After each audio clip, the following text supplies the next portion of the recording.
So Abigail was sleeping in her tent when all of a sudden her mom, which she didn't know at the time because she was half asleep, decided to grab a cup of water and pour it on her to wake her up, of course. Abigail, who did not know who it was, who poured that water on her, decides to bite the person who just did that. Only to realize that it was her mom, and she made a terrible mistake. So, she apologized. She says, "I'm so sorry. I didn't know it was you." "What the hell, man? What the hell?" Abigail said. "Don't worry, I'm sorry. Once again, I'm sorry." "What the hell? But still, what the hell, man? You put water on me? All you had to do was wake me up, man." That's it. All you had to say was to wake me up. But once again, I apologize. But what I'm saying is that some of this situation was your fault. And then her mom said, "Don't worry. I know. It was not my intention to startle you. I just wanted to wake you up. And I knew that the water would do it. It had before. Remember?" "Yeah, I remember."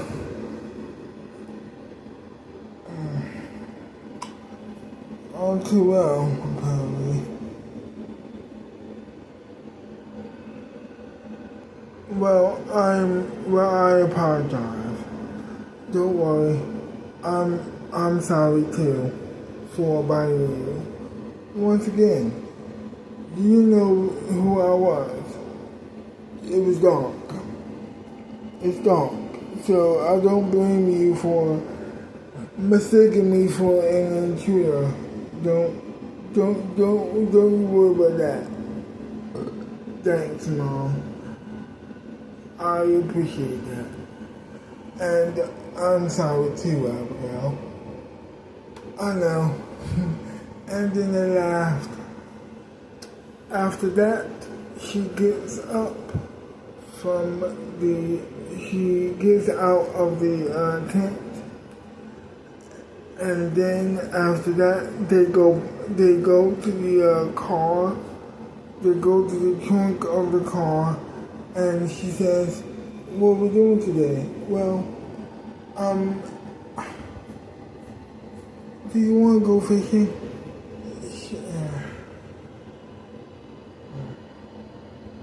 "Do I want to go fishing?" "Of course I want to go fishing, Mom. What are you talking about?" "Yeah. Of course I do."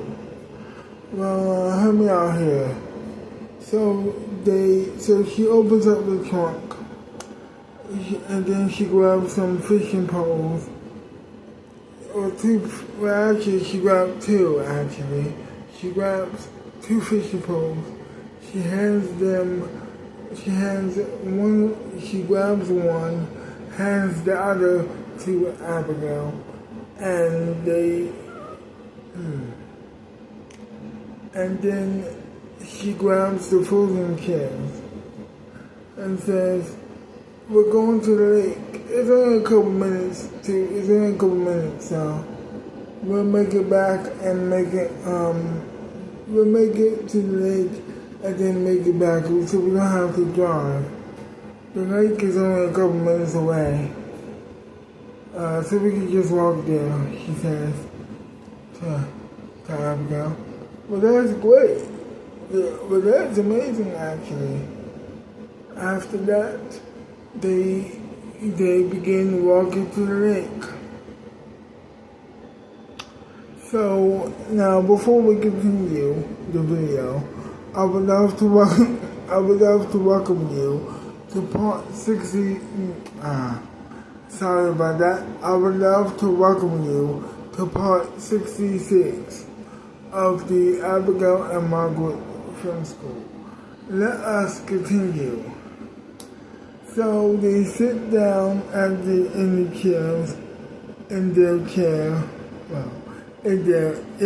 their chairs. They sit down in their chairs. I don't know how to say that word anymore. So they sit down and they begin fishing. Like I said before. They begin fishing and talking about what they're going to do. And also about how they miss each other. She says, I miss you too, actually. I wonder how you been the last couple of weeks. I know everything happened. How you hanging in there? I hope you are, her mom said. Well, it's been a little bit hard from the outside looking in. I have been friends with that family for a couple of years. And faced the brunt of Beatrice's bullying when we were in that camp. I faced the brunt of her bullying for a couple months, and also in school too. So I have known the good and the bad of all of them since 4 years. And so has Margaret too. And so has Margaret. You know what I mean? Like she knows she knows better than this also. How cool they could be. How cool Beatrice can be. More specifically. So I don't know how to do this.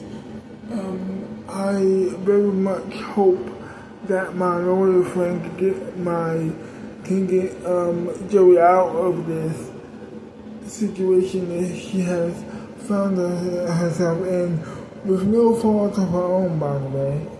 I'm just very sad for her and her mom as well. I know how she's been trying to keep it together. I visit her sometimes. I know you have. Yeah. It's been rough a little bit. But the film school is going well. I want new students. That's my new goal. Is to get more new students to learn how to make films, and to teach them how. You know what I mean? Cause how's the book going along? It's been going well. I'm finished with the book actually. Oh yeah. You told me about that. You just finished your book. When is it coming out? Well, I don't know. I mean, after everything has I want to put it out in a couple of years. Probably 2026. Well, 66. Maybe. I don't know. I guess that is what you're going to do. I mean, there is a lot of books coming out that year, so I know. But I hope mine is fascinating to some people, or a lot of people, or most people. Me too. Have you gotten any fish, any fishies since you got here? It looks like you haven't. And you know what you have? Yeah, 4 of them actually. What the hell? Well, don't be like that, Abby. Well, what do you expect? Oh my gosh. Calm down. It's not that serious. Okay. I'm gonna try harder this time. So that's exactly what she does. And eventually she caught her first fish. And another, and another, and another, and another. After that, they put it back in the pond. As they're putting it back in the pond, they continue to talk to it. They continue to talk. They continue to talk to each other. That was a hard word to say. Anyway, that rhymed. Anyway, so they get back in the, so after they do that, they grab the fishing poles, grab the folding cans, put it back in the car, and after they put everything back, they sit down and they talk once again, and then they continue to talk once more. It seems like they were talking for hours, because it was hours. And they were talking and talking and talking, laughing and laughing and laughing. Then she looks at her watch. Her mom looks at her watch and she says, "Oh crap, it's time to go. Come on, we need to leave now. What's wrong?" Oh, nothing's wrong. You're gonna get a wonderful thing today. That doesn't make any sense, Mom. Don't worry about it. Just come on. So that's what they do. They fold up the tents, put that in the trunk, put those tents in the trunk, and they get in the car and they're gone from the camping site. They go straight to her house, and then it happens. Well, not yet. After they get back home, they get out of the car after they pull up to the house. They get out of the car. They walk towards the door. Her mom opens the door, and she says to her, "I'm gonna close your eyes, and I'm going to need you to cover your ears." Okay, I guess this is kind of weird. Kind of feel like I'm in danger. You're not in danger, honey. Just do it, please. You're gonna love this. So she covers up her ears. Her mom covers up her eyes. Her mom opens up the door, and then, surprise! It was amazing. It was very much amazing. After the surprise, they walk in rather, actually, and they begin to celebrate. Abigail gets Margaret gets the presents from the hidden places that her and the students who were all in it and at the party themselves have decided to give her. They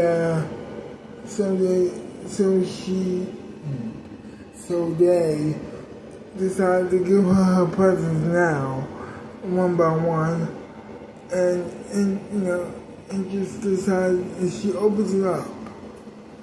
She opens up one present at a time. Everybody's having a wonderful time. Everybody's crying. She's crying. it's all a wonderful, great time, you see. All of this is just a wonderful time. Then Margaret goes to the kitchen to grab the cake. And after she grabs the cake and forks for all of them, for all involved, they begin eating cake. They all begin eating cake together. Or should I say, and together they all start eating cake together. So everybody's having a wonderful time eating cake together. It was wonderful.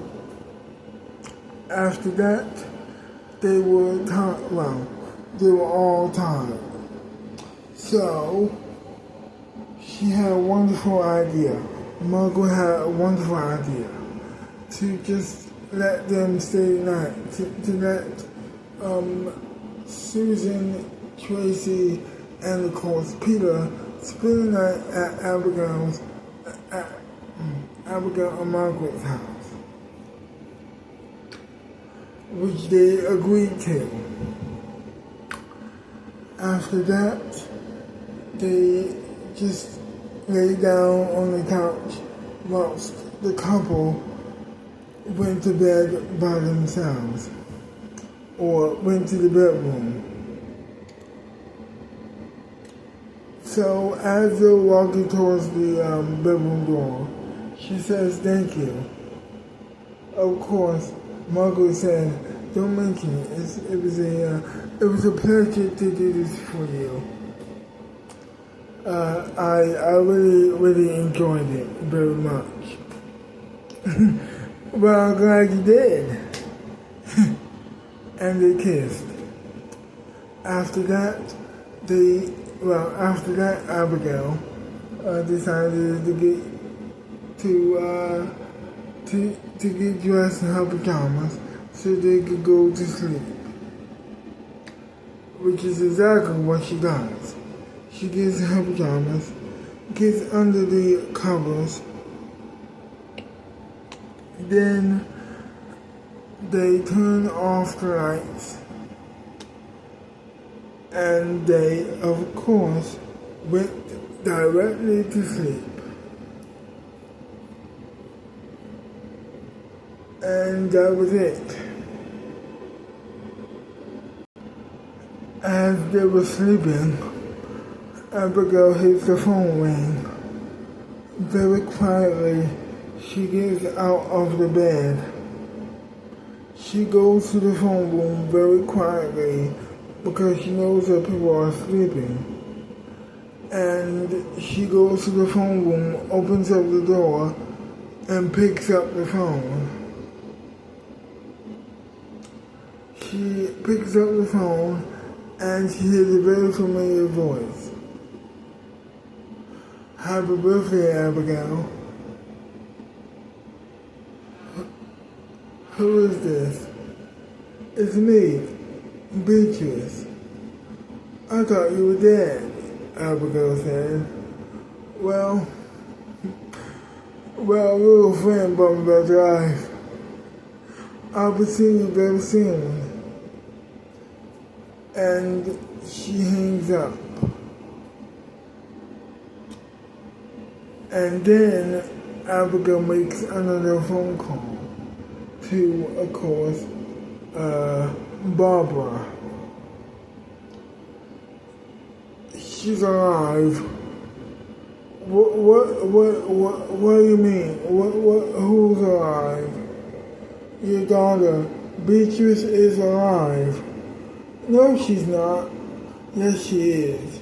She very much is. We need to figure out what to do about this, because I don't know what happened.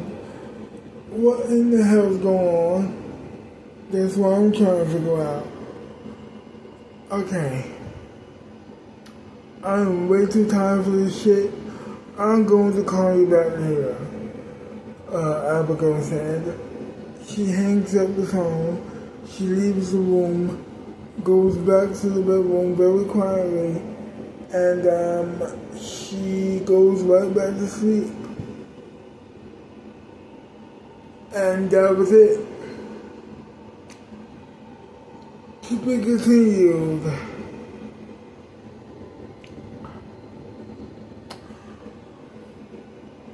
Well, I hope you enjoyed this video, and if you did, leave me a like or a big thumbs up, subscribe to my channel, leave a comment down below telling me what you like about the video or hate about the video, and I will see you wonderful people next time.